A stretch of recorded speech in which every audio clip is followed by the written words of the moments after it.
So, where are we going to put you, huh? Gonna have to get some special lighting. Make sure that everybody notices. Wait, all right. Hello! I didn't see you standing there. Today on PTL, we present the Coach of the Split Awards. Break down the LCS quarterfinals. And oh yeah, find out who won the PTFL4. Let's get freaky. PrimeTime League starts right now! Can they give him the Penta? There's the knockup. They want to give it to him. Penta kill for Sunday. There goes the Nexus. KT. Oh, it's so low, but they do it. Holy cow, what an ending to that game. Wow, that was the biggest comeback we have ever seen. Hello everyone and welcome to PrimeTime League. I am Rivington Business III and we're here back with a brand new episode after taking a short break from the action last week. While we were gone, the excitement continued across the Premier Leagues, and two teams are now officially qualified for the 2015 World Championship. First up in the LMS, AHQ Esports Club took down Hong Kong Esports 3-0 in their summer split finals, and that locked up AHQ's seat at Worlds. This will be the second straight trip to the World Championship for AHQ Esports Club. Last year in the group stage, they were able to force a tiebreaker match against Edward Gaming for a trip to the quarterfinals. However, they failed to advance and will be looking for redemption this year. The next official spot at Worlds goes to Korea's SK Telecom T1. Even though there are 2 weeks remaining in the LCK, with their current 15-1 record, none of the other teams can catch them in the standings, which means the worst they can do in the playoffs is second place. And when you total up circuit points, it guarantees SKT will have a spot at the 2015 championship. Like AHQ, this will be the second trip to Worlds for SKT. And for SKT, it's another chance to win the Summoners Cup, which they already did back in 2013. With SKT and AHQ locking down tickets to Paris, 2 out of the 16 teams have been decided. Over the next few weeks, that list will begin to fill up with, you guessed it, 14 more squads heading to Worlds. And it won't be long before we have the complete roster of teams who will be competing for the Summoners Cup. One team who looks poised to join AHQ Esports Club and SKT is the most dominant team in LCS history. Fnatic finished the summer with an 18-0 undefeated record, which marks the first perfect season in the LCS. For you mathletes out there, that is a 100% win rate. They also have a 7.2 team KDA and averaged 371.7 gold per minute, which are both all-time LCS records. Besides that, they have killed 51 dragons and slain 27 barons over those 18 wins. And they have a combined 2,025.5 fantasy player points, which is crazy, all of which are the highest across the LCS this split.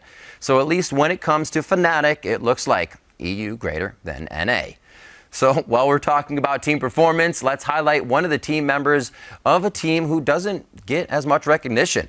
We constantly see 5 players competing on stage, but there's one face we only see at the beginning and the end of each match. It's the coach.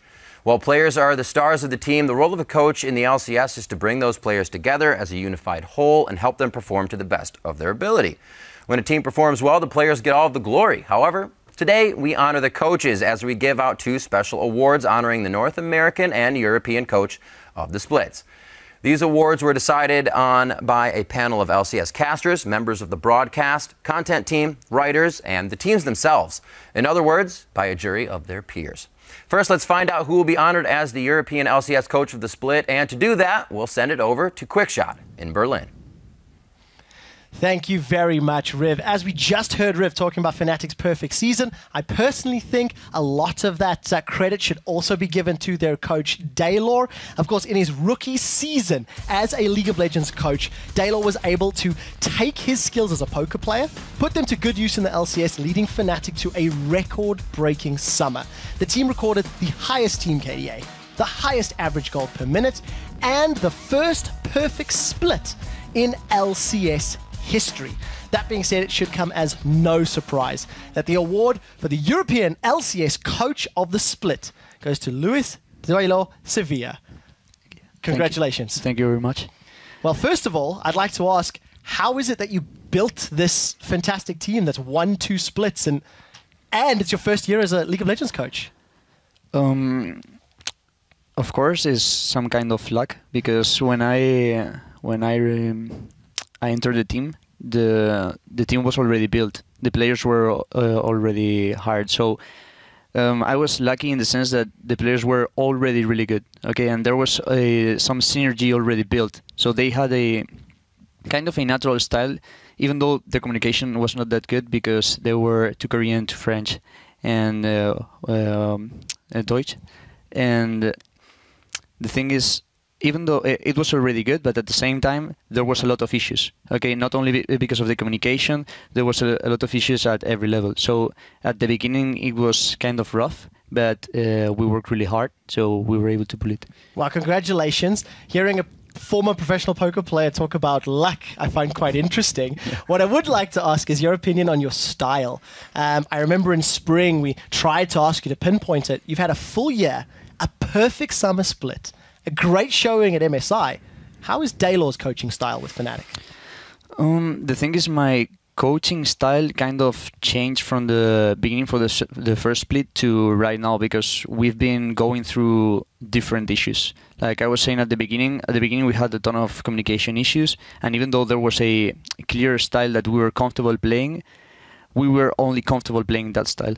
So, for example, during the first split, we had a lot of not like real fights, but we had internal issues. So at that point there were not huge, but some tensions. Okay, we tackled each situation one by one, and it's like slowly everything started to go smooth.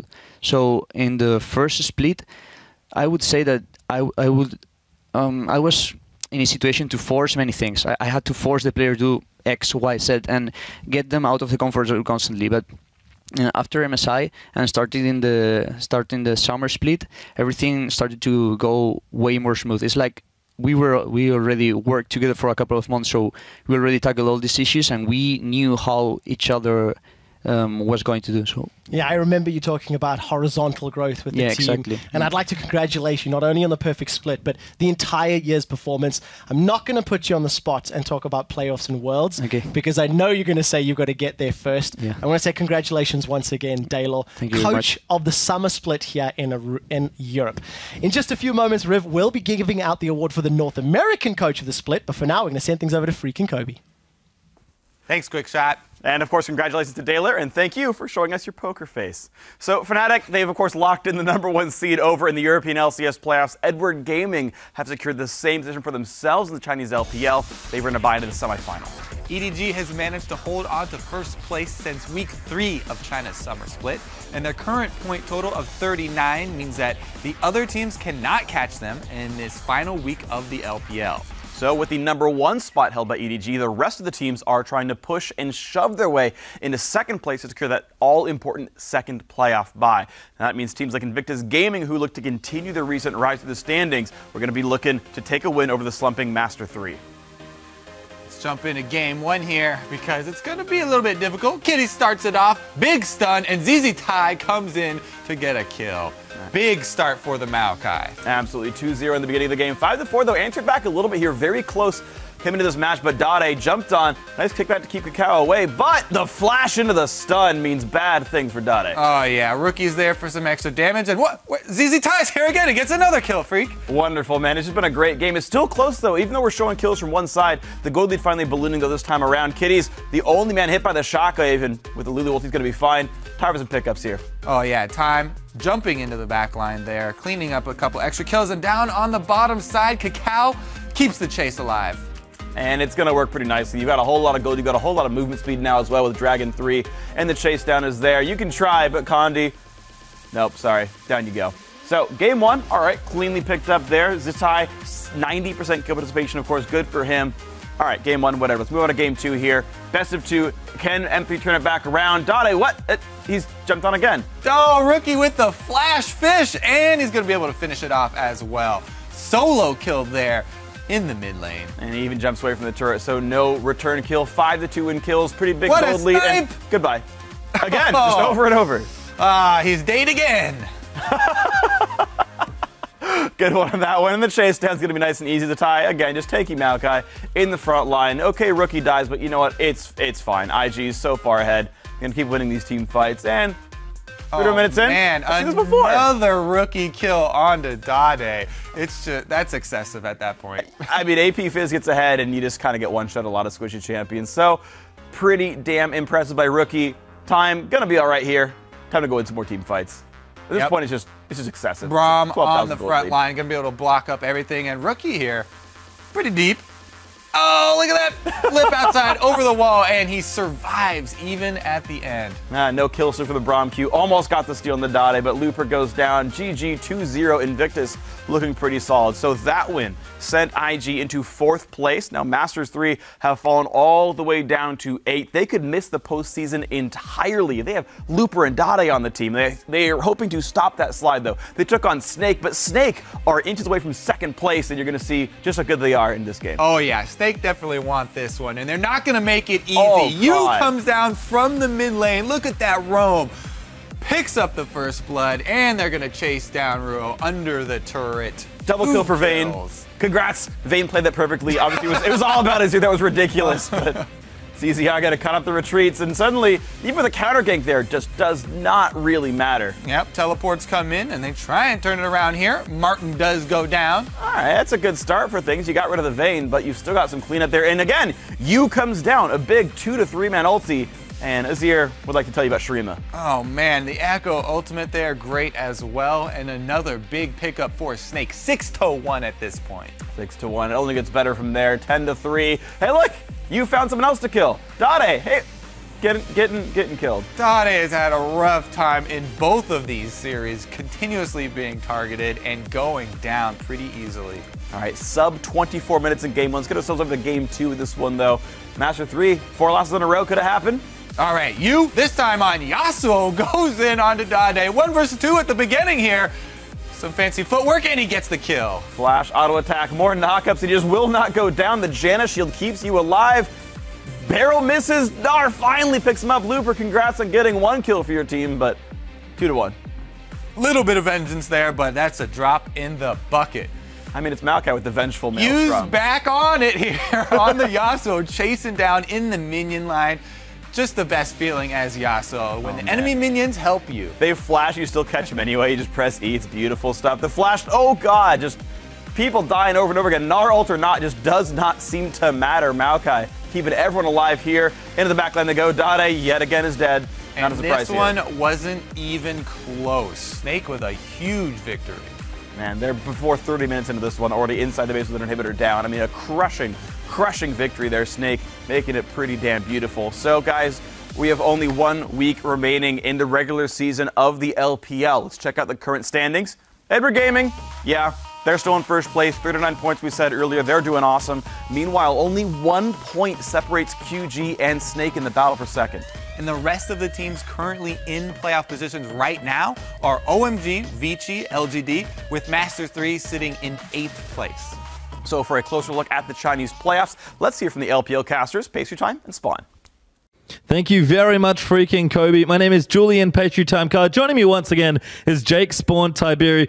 Let's dive a little deeper into the LPL. So EDG, we heard it from the boys just then. They've already clinched a #1 spot. But as far as second place goes, Spawn, it just has to be Xiaogu. Yeah, it certainly does. You know, they've been second the entire split nearly coming through. They're the split king, so at least they're going to get 1 point. You know that just based off their history, and they're already a point clear of Snake with only 3 points up to grab for both teams. You would expect them to run home with second. Yeah, I think so as well. And for me, it's just consistency for them. The regular split's been great, but can they make it happen in best of 5s? We saw in Demacia Cup, not that hot so far, but it's been not that many long series they've had to play. Yeah, exactly right. Still a very new team. They've got a couple of veterans on their team. They do have Swift running around. Top lane, little bit of concern. V, he's probably going to be exploited a little bit. I'm interested to see how Doinby stacks up in a best of 5 against the best mid laners, because he's certainly shown that he's a player on the rise, but no one really knows when it comes to best of 5s how these guys are going to perform, and I think that how deep they can go is anyone's guess. I think so too, but with that, Xiaogu likely second, but you know, we had a chat about it, have some personal top 8s. Now for me, I have to believe in Snake. The dream is alive, Spawn. I think they can finish second. Xiaogu's certainly under them. LGD for me, and then we got OMG, we've got, oh man, we got more teams in there as well. Vici, and for me, I'm going to put IG and M3 towards the bottom just to spite you. Yeah, so just a little bit of a back and forth here. You know, IG, they're currently 4th on the ladder. They've got the most points available as possible. They play 3 best of 3s. You know, they can grab 9 points. One of the few teams that can actually jump up to outright second place. And, you know, you just put them 7th. That's great. Look, Spawn, I'm all about keeping the dreams alive, or in your cases, crashing them horribly into a tree. Okay, so for myself, I think everyone can agree with EDG. We've heard your list. Let's go to a proper list right now. I think that Xiaogu will take it. They'll finish on about 33 points. I think Invictus Gaming will be right behind them on about 33, 32 points, somewhere around there. You know, for me, then I went to someone like Snake. They've been a little bit inconsistent. I think we saw them drop a best of 2 against RNG, which was a little bit unsurprising. They're playing Martin, which I don't think many people expected because they did have a good lineup with Crystal there. And then, you know, just running through Vici, LGD, they're still playing with Flame and TBQ. Acorn's nowhere to be seen, still sorting out a visa issue. Going through into the bottom, you're probably going to run it out with OMG, who just, I don't know, they look very strange at the moment. And then I'm going to say M3. My gut says Xiaohu's team, RNG, will be able to run in there. Last season, WE proved that they could make it. Like, who the heck knows with that spot? It's whoever gets points for the 8th position. Poor Dade. I'd be heartbreaking to have that happen again, but we'll see how that develops. Of course, the 11th week of the LPL will round out this weekend, but we have another event on as well, Spawn. The OPL Grand Finals here locally in Oceania, live from Sydney's Luna Park as Chiefs take on Legacy. Yeah, the undefeated Chiefs squad comes up against their old rival Legacy, the team that arguably were the first people to really hand these guys back when they were Team Immunity, their first major upset at Winter. Chiefs going to look to come out swinging after a disappointing IWC performance, and Legacy, they're probably the underdogs. Yeah, I think so too, but certainly have a good record there. So should be a close series. Make sure you catch it on Saturday in and amongst your LPL watching. It's going to be 6 p.m. local time. Sorry, 5 p.m. local time. The broadcast will start. It's about midnight there on the Saturday for you guys in the US, but I'm sure you guys can enjoy it along with your LPL. So for myself and Spawn, from you guys across the pond, it's back to you. So, well, we have to wait until this weekend to see who will be the IWC team repping Oceania. We already know who will be playing for the Commonwealth of Independent States in one of the wildcard tournaments. Hard Random recently beat the Dolphins of Wall Street 3-2 in the Starlighter TV Finals, becoming the CIS Summer Split champions and earning a trip to the Desafio in Santiago, Chile on September 5th. That's where they will compete against the #1 teams from Brazil and Latin America, with the winner earning one of the 2 international wildcard seats at Worlds. And this weekend, we'll know 5 more teams who will be competing for the international wildcard seats.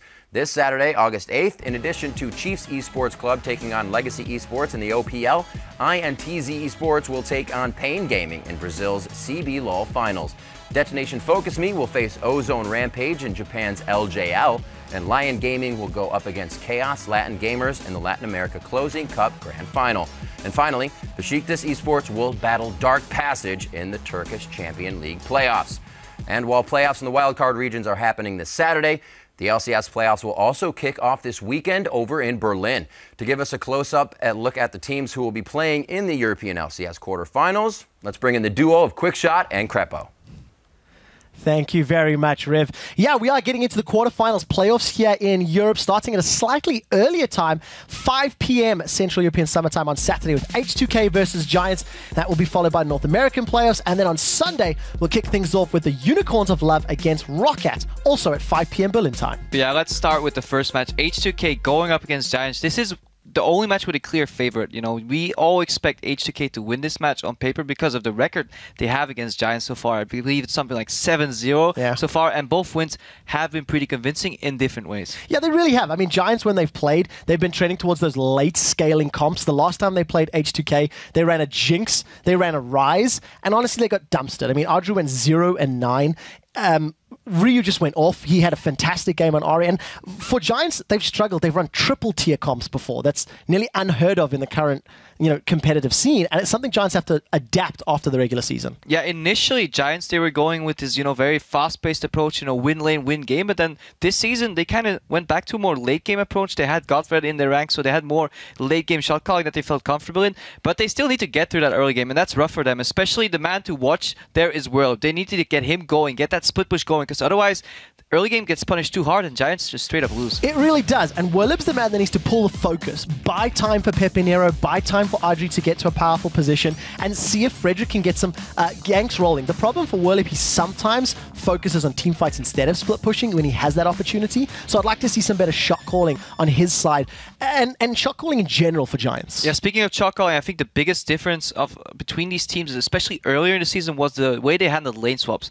H2K was notorious. They were the best lane swapping team in Europe, beating even like Fnatic at one point, but later in the season they kind of fell off. But this is what happened in the first match that they played against each other, and this is Giants. This was one of the first lane swaps they had Godfred on the shot caller role, and they were trying to get those 3 people under the tier 2 tower or tier 1 tower in the top lane, but there's 4 people defending it. It was just such a big misread of the game by Giants, and this completely snowballed the entire game already. And yeah, H2K, they know how to play with the lead that they gain in these lane swaps. However, lately, it's not going all that great. Yeah, I guess if you play with a similar sort of script, some of the other LCS teams have been figuring H2K out and punishing them a little bit. If you guys do want to go a little bit more into the lane swap mechanics, how they came about, etc., head over to lolesports.com. They are going to dive deeper in a little bit of an article and expand on some of the things that we've just mentioned. Yeah, very interesting article. History of lane swaps goes all the way back to the start, so it worked a little bit on that too. So definitely check that out. But before you do that, let's keep it back to the what we were actually talking about. Let's handle UOL against Rocket. That matchup is a lot closer than H2K against Giants. It is, but it's a lot closer because both of these teams keep making mistakes. Yep. I'm sick of hearing about potential. These teams could do well because either they have not improved their shot calling, they're not showing up individually, or they're just not living up to their potential. And this is something that rings true for both the Unicorns and Rocket. Unicorns more in summer than spring, but Rocket most of the year. However, I think both these teams share some similarities, and especially in terms of who you have to watch. I don't think the magic will come from either the top laners or the bot lanes from both these teams, as they're either very lackluster in some cases or just generally safe in their approach. Think about Mr. Rawless. He's not the flashy player. Yeah. He's just a neutral CS farm, good positioning in teamfights later on, but there's not any power coming from these. So the people to watch especially is going to be in the mid lane. You know, Unicorns of Love, they play around Power Evil all the time, but at the other side, you have Nukeduck, and he has been stepping up lately. He has, and his Victor and his Varus have definitely impressed in the most recent weeks. I also think he pulled that Yasuo out. You can debate how effective it was. It helped in a tiebreaker. It's a good pick to have against the resurgence of this poke meta game, and to have that in your pocket, potentially draw an extra ban in the best of 5 is obviously very important. It is, and the one thing that we've not actually mentioned yet that I think we should mention, Unicorns of Love are looking to start Horo in the jungle. So they lost Kikis, who was arguably their most consistent player. And now Horo's going to be coming up against Jankos. Horo had a pretty good showing in the spring split, but it's been a long time since he's been with a European team. Now, these teams have had a couple of weeks right now to practice in silence, you know, scrimming with some other teams, hoping to get ready for these playoffs in the quarterfinals right here. And Horo, he might be the thing that UOL was lacking, because they had what they call a democratic shot calling system where everybody speaks up. Horo obviously isn't the best at English, but he's proficient enough to lead the team, and obviously he is good at reading the game on a macro level, so potentially this could be the breakthrough for Unicorns of Love. At the other side, we have to see how well this recent surge for Rocket has been translating further. Like, have they improved even more, or are they stuck again? I don't know. You're asking me these questions. We'll have to find out on Sunday, Crepo. That's about it for the European LCS quarterfinals. Let's actually check in with Phreak on Twitter. Well, thank you very much, guys. So last time on PTL, we asked you to hit Twitter and tell us how many Barons will be slain in the LCS in this week's games. And for a trip to the Hall of Fame, you had to let us know how many Barons have been slain over the entire split in NA and EU. Well, in the 20 non-tiebreaker games played during week 9 of the LCS, there were 34 Barons slain in North America and Europe combined, which brings the grand total for the summer split to 288. Now, despite that many deaths, the Baron can remain happy because no one got it correct, not even me, sadly. But don't worry, because you can try to redeem yourself this week when you tell us which 4 LCS teams will win in the quarterfinals this weekend. And to open the rusty hinges on the door to the Hall of Fame and enter, all you have to do is tell us which team will have the most kills in their playoff matchup this weekend, plus how many kills they will secure. So I'm going to guess H2K, Rocket, Impulse, and Gravity, with the most kills going to Rocket at 72. Send your answers to us at LOL Esports along with the hashtag PTL, and we will see who gets it right next week. So now we've given out the award for the European coach of the split, and now it's time to name Daylor's North American counterpart. Peter Zhang made his LCS coaching debut last summer with LMQ. After leading them to first place and a trip to Worlds, Peter joined Team Liquid, and in his first split as their coach, he helped them break their forever fourth curse. The split has led Liquid to new heights as the team finished first in the LCS for the first time in their history and is on the brink of a trip to the World Championship for the first time now. Peter, for your impressive work coaching Team Liquid, we're happy to present you now for the North American Coach of the Split Award. Congratulations on your success throughout the split. I do have a few questions for you as you enjoy your trophy. Coming into this, LMQ even, coming into that first split, nobody really knew where you were coming from, who you were. What made you such a good coach, and how are you able to bring these teams to the top, Peter? So basically, I'm from China, and I used to be just a league player, a high elo league players. But I'm kind of different in the different players because some of the players they were aiming for the top on the challenger on the ladder. I was more like to invest like how the game goes, like how the team comp works. Well, that inspired me about to being a coach, and then the Eric from low class he was introduced me about want to coach the LMQ. So I'm just joined the LMQ, and I'm very happy can work with them, and we have a very good result there. Well, you've produced amazing results. I have a question as well about the spring split because you were able to turn those results around as well. There were struggles with Piglet. What was the decision with the team? What was going to happen? How were you able to resolve those? So we knowing when first time Piglet come to the team, we will have those issues because the language barrier is there, like I said before. But I think Piglet was adapting to the teams very well. He is trying to learn English. We have an analyst to teach him English every night, and he's learning a lot of English, and he can communicate with that. Once the language barrier is gone, I think we'll be a very good team. Right, and now we can show them. And before my final question, I would like to ask you, Peter, how do you feel that Liquid is going to do coming into the playoffs here? You guys have placed fantastically. How are you feeling about the run? Even in the off week, we didn't take too much break. We only have 1 day break, and we keep screaming on the weekends every day. We just want to keep working hard to don't let our fans disappointment like the spring split. We're looking for top definitely today. We have TSM in our group. I think we can beat them and go into the finals. Well, you guys have produced some awesome results already. My final question, Peter. To celebrate your win, will you dance with me? Sure. All right, let's do it.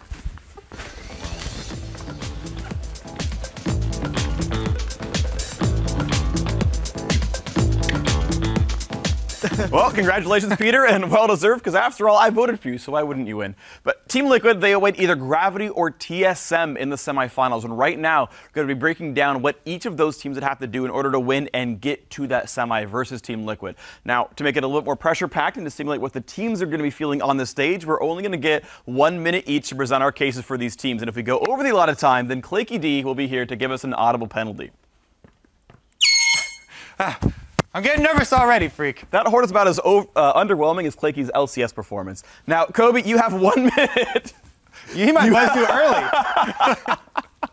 You have 1 minute to break down what TSM has to do in order to win against Gravity. Okay. Go. Okay, so I think that TSM, they just need to stick to their strengths. That is going to be, in the best of 5, they've shown that they do have the advantage. They have a track record of success in best of 5s where they get time to adjust. The other thing is that is Gravity's greatest strength, is the weird picks that they're going to pull out, the surprise factor. When they beat TSM in the regular season, they crashed an entire team around countering Bjergsen, the one man in the mid lane. TSM had to protect him. The other thing is that the biggest thing that they need to do is on-stage coaching. They cannot afford to have another snafu like MSI. I'm looking at Loco Doco. If there's a weird pick in Champion Select, it's up to him to send the team onto the Rift with a prepared strategy. He can't just let them go face a Cassiopeia top, not knowing what they're doing, because we've seen how terrible that's going to work out. It doesn't.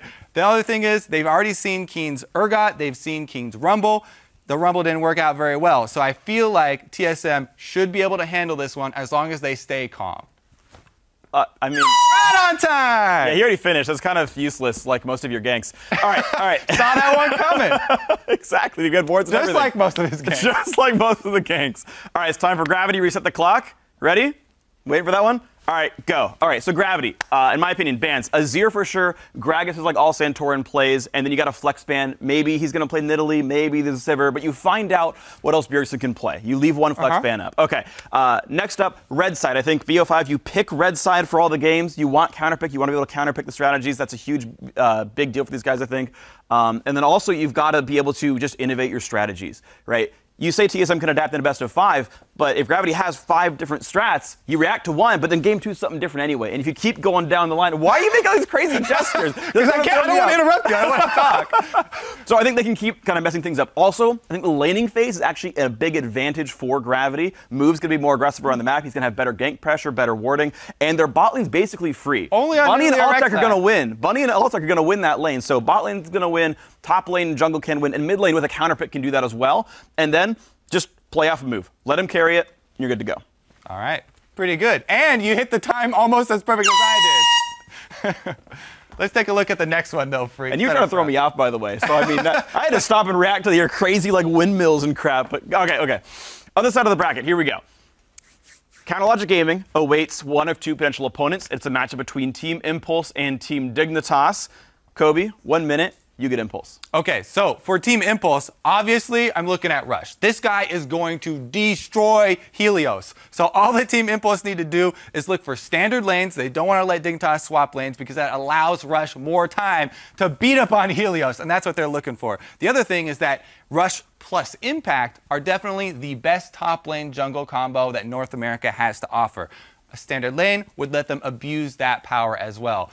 The one thing that I'm worried about for Team Impulse is Gate in the mid lane. This new guy, he's shown that he has a little bit of problem trying to keep up with the tempo that Impulse set, which is, you know, nothing against that guy. It's hard to keep up with Team Impulse. Sure. All the other LCS teams have a hard time doing it, but Gate has to be able to keep up with the rest of the team. The one game that they lost versus Team Liquid in the last week was because Gate in the mid lane, he gave up so much pressure.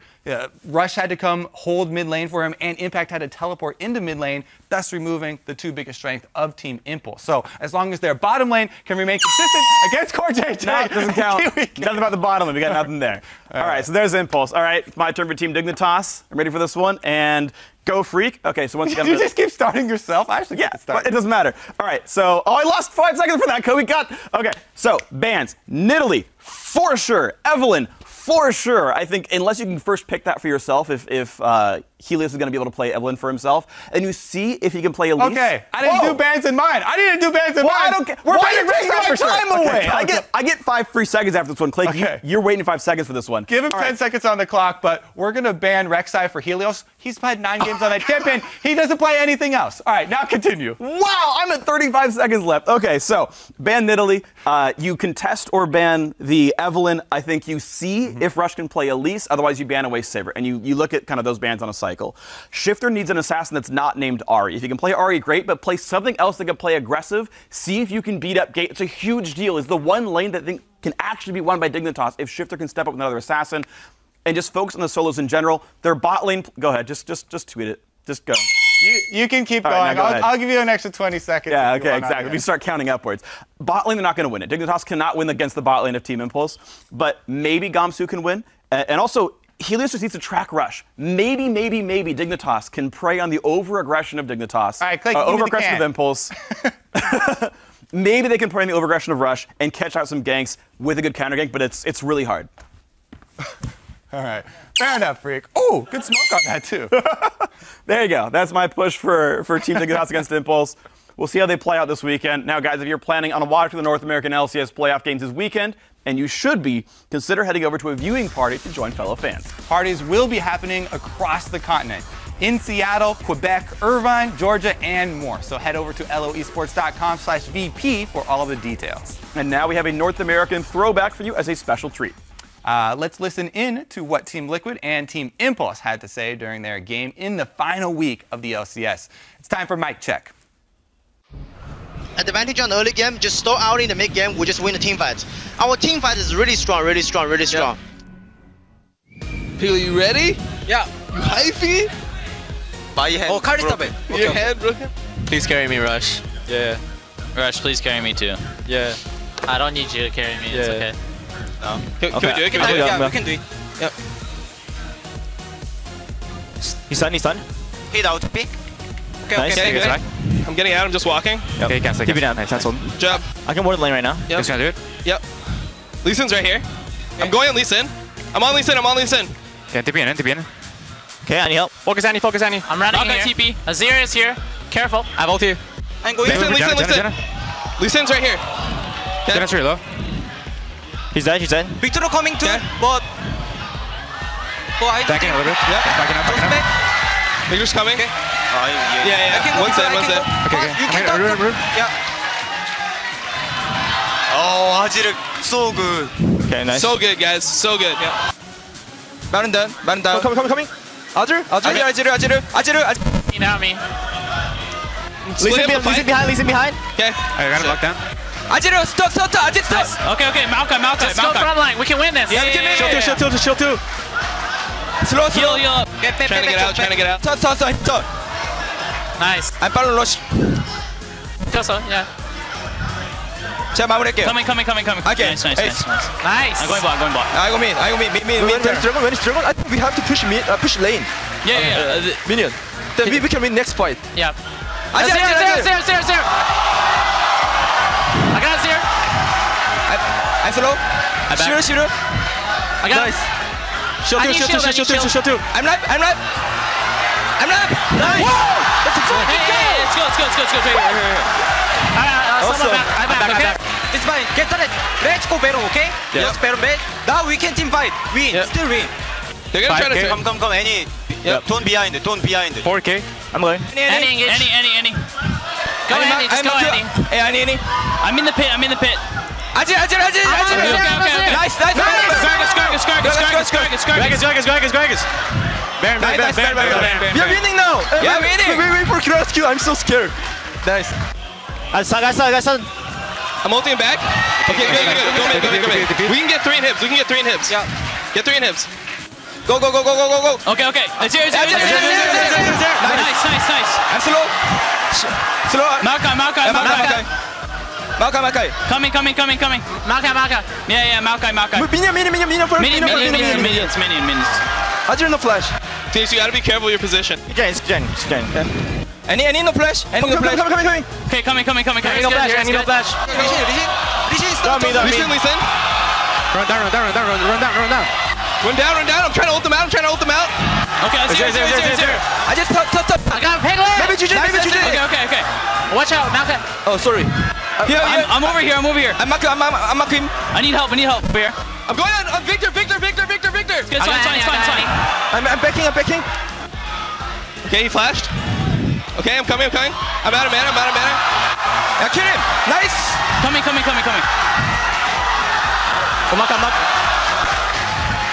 Coming. W in 3. Yeah, back. We can. Can you chase? Go. We can chase Cog. Nara's coming. Do fast. Back. Nice. Okay. We need the Penta. Okay. I'm recalling. Yeah.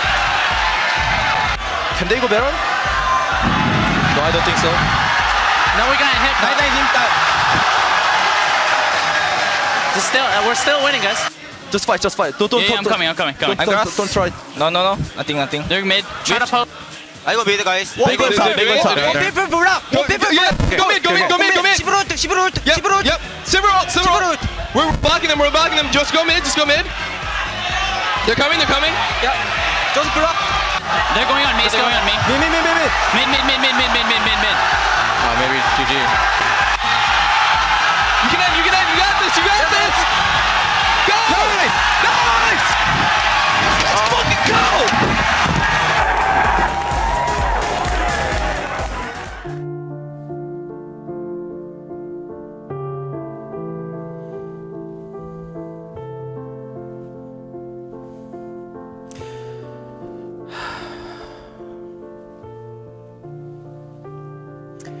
Yeah, I lost. I lost PTFL4. You know what? I'm launching my own tampering investigation to see if anything improper might have happened, like, I don't know, having someone else handle your entire draft. But you know what? It's fine. For now, if you trust the numbers, I got the silver medal. I mean, second ain't too bad. Second split in a row, I got second place. That's actually a pretty good record here. And this time, of course, I lost to Mark Merrill. Now, here are the standings for the rest of PrimeTime League's Fantasy League of Legends Legendary League. And of course, a big thank you to everyone who competed here. And good luck to all of you guys in your future encounters on the Rift. So now I'd like to welcome the winner of the PTFL4 Summer Split to PrimeTime League, Mark Merrill. Congratulations. Here you go. This trophy is yours. Well deserved. Thank you, sir. It is. You are a worthy competitor. So are you. And you, in fact, you actually look a little like Leonardo DiCaprio here. I'm going to worship this and add it to my shrine of you. And I will still not have an award to rush for my own. Well, we can actually fix that because, you now have a second place ribbon that we can provide for you. Okay, so. This is actually amazing. And I can like fit the tag in the pocket so it like stays on the, this is wonderful. You are first runner up. This is actually like probably one of the best awards I've ever gotten. I'm actually a really big fan of this one. Thank you. Congratulations, sir. And better luck next year. Yeah, of course. See you, man. See ya. All right, so it's, I have a second place ribbon. This is great. Okay, so that does it for this season of the PTFL4. Thank you guys so much for watching and playing along. Stay tuned for more fantastic developments.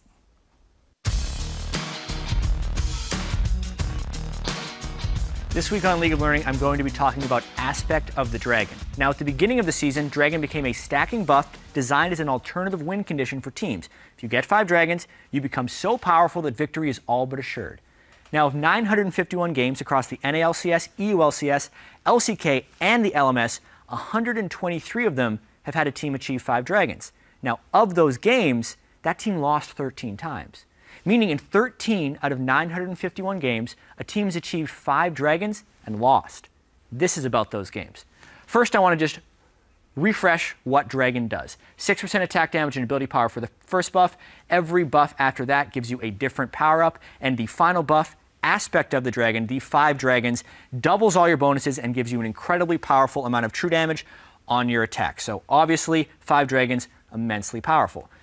No region is immune to losing with 5 dragons either. This is the win-loss breakdown by region of teams winning with 5 dragons versus losing with 5 dragons. As you can see, the total, 120 wins versus 13 losses, roughly an 89% win percentage, so very, very high.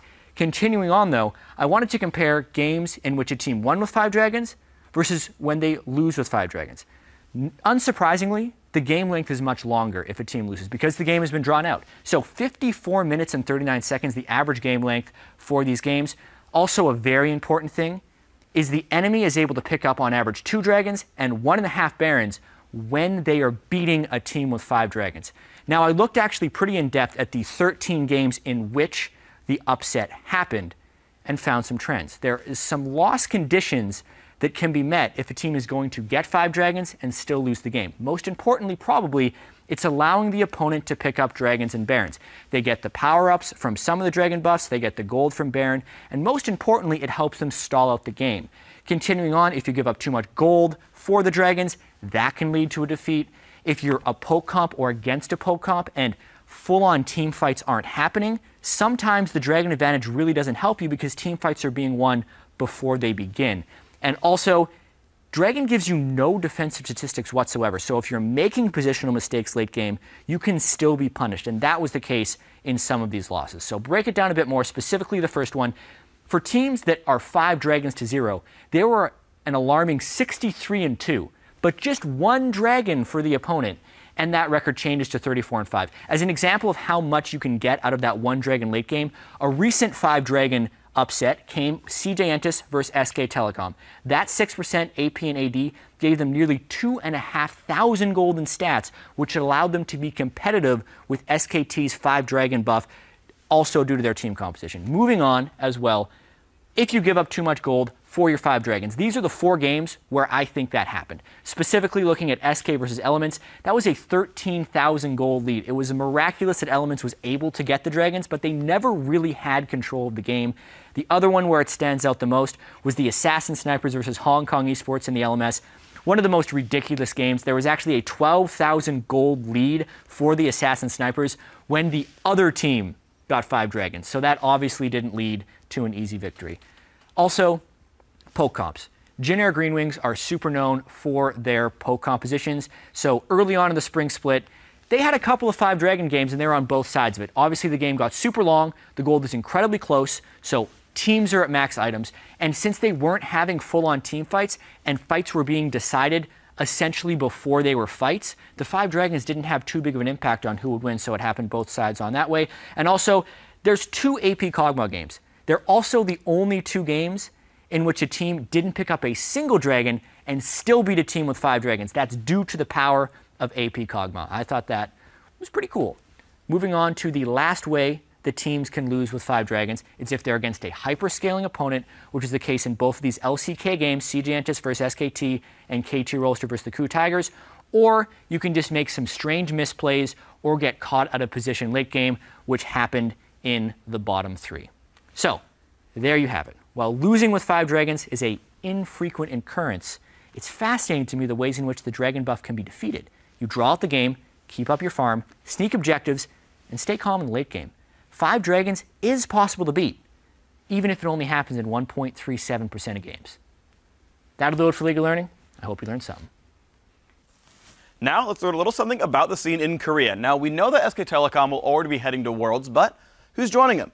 Well, the Q Tigers have been riding in second place for the last 5 weeks, but KT Rolster wanted to change that as these two teams faced off. And we're going to go into game one. KT on the rise, absolutely. One of the strongest teams in Korea now. Q on a slide, but they can still hold on to a good spot in the playoffs here. All right, and they do give up the rise for first pick over to KT. They immediately attack it, though, and Ku do get the first blood on that rise. And Smeb's saying that Dr. Moon is the kind of pick he wants to bring into that matchup. If they know better than everyone else, good for them. It sounds good against a full MR team, but they didn't keep Someday down for long, and KT pick up a bunch of kills at the Dragon Pit. Yeah, we fast forward to 10-5 in kills right here. Quick chase down arrow.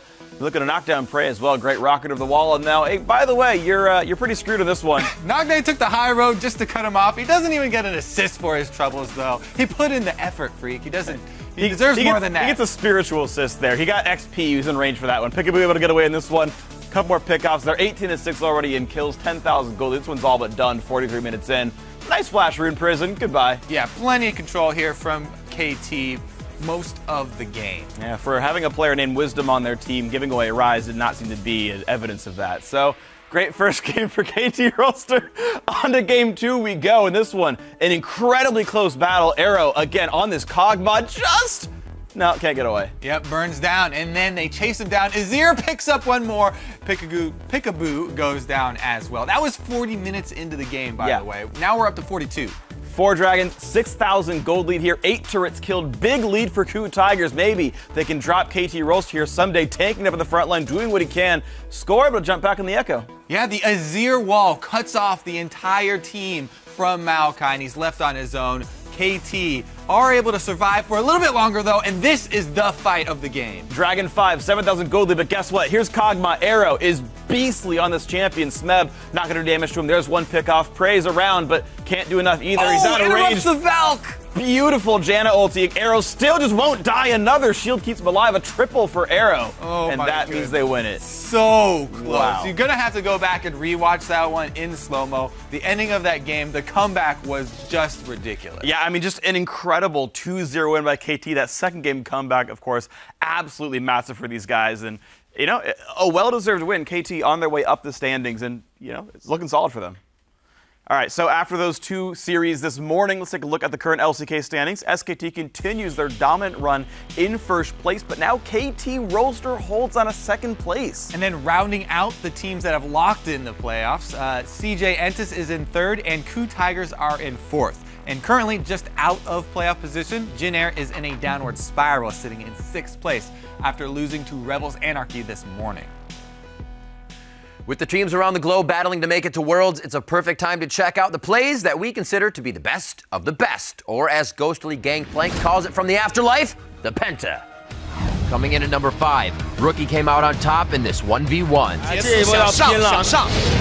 大招推回来，小虎还有一个护盾，两边 Rookie 这一波是秀了，两边中路的一波皇城 PK， 他闪现躲了小虎最后两下戳。 At number 4, from the GPL was the Bangkok Titans' Warlock with a 5-man Gnar ultimate. Kia Loi đang bắn, OGG xuất hiện rồi, OGG bị hất về, bây giờ G4 vẫn đang sống, bây giờ Warlock có một chiếc cuốn tuyệt vời đến vị trí của Na, Mina sẽ nằm xuống tình huống này, double kill vị trí của Warlock, bên phía này OGG đang cố gắng tiêu diệt G4, nhưng đấy không phải là mục tiêu, Kurot bấm đầu hồ cát và gục luôn, đó là một pha, một lần nữa Safety lại đi về. Tumbling in at number 3, Bang picked up a triple kill by the skin of his teeth. Flash, Monsoon, Ignar trying to block some of this damage. Gets the concussive, blows down onto Bang. Easyun's already dead. Marin's back in the fight right now. Marin gets onto Frozen, and there we go. There are the procs. Bang very, very low, but he stays alive for the double kill. Lifesteal tanking it out, and that is going to be an ace. At number 2, it was Spenu Sonic Boom's Secret with the death sentence prediction. 미드 1차 타워, 탑 1차 타워를 내주는 타이밍 최대한. 오! 잘 당겼죠. 감옥까지. 이거는 이거는 시크릿의 플레이가 굉장히 좋았고 이거들은 진짜 추가 방심했죠. 비전 이동으로 피할 수 있어. And at number 1, it's Riven time. Flash engage, they try to go into Nogday. Dragon taken by IM, but they may pay for it. Nice knockups. Apple and Ignar a little bit low. Peekaboo making the plays. Riven gets one kill. double kill. Here we go. It's ribbon time. Oh, Shockwave brings some people in, though. Can IM turn this around? Someday flashes ahead. That's a triple kill. It is ribbon time. Quadra kill. Will it be the Penta? Tucson comes over. They're going to try to set it up. Where's the knockup? Here comes Someday. Tucson coming in. Can they give him the Penta? There's the knockup. They want to give it to him. Penta kill for Someday. And during the clashes this week, be sure to highlight your favorite pro plays and send them our way. To do that, just tweet them to us at LOL Esports along with the hashtag #ThePenta. And that brings us to the end of another episode of PrimeTime League. Thank you for joining us and have a great... Jesus, Claky! Easier ways to remind me about the last hit. Thank you. Hopefully my hearing will return soon.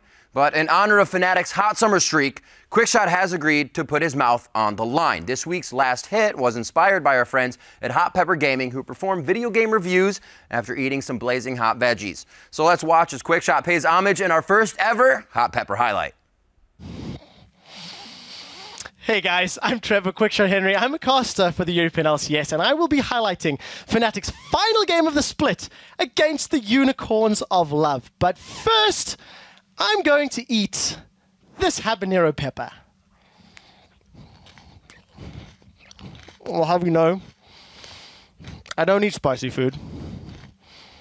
I don't eat hot food. And I've been told to chew this thing really well before I start. How am I meant to finish that in 5 bites? I don't know. All right, let's start the highlight. Remember, it's Fnatic versus UOL. It's the last game of the summer split. We see some faces of the team setting up. And lo and behold, Unicorns of Love, they pull out a poppy top to kill Huni. That was hot, and so is my mouth. This is a bit ridiculous. Yellow Star, you think is in trouble. You really think is in trouble. But it's time to troll. Troll. Yellow Star gets out alive. And we see the kill. I can't even see who died. Simmer's dead. Fnatic turned this one around. My mouth is literally on fire right now. I don't know if you... Right, what's happening? Huni, lol. I love it. What? We just lost 10 minutes. How did we lose 10 minutes? That's good production for saving my life. Fnatic, they break open the base at 23 minutes. We saw a clip there, 18-0 the dream. It's not a dream. It's a reality. God, I wish this was a dream or a horrible nightmare. My mouth is on fire. Fnatic close out the season, taking down the Unicorns of Love. I've been quick shit. That was a hot pepper here from the European LCS. Good night. Oh, f you all.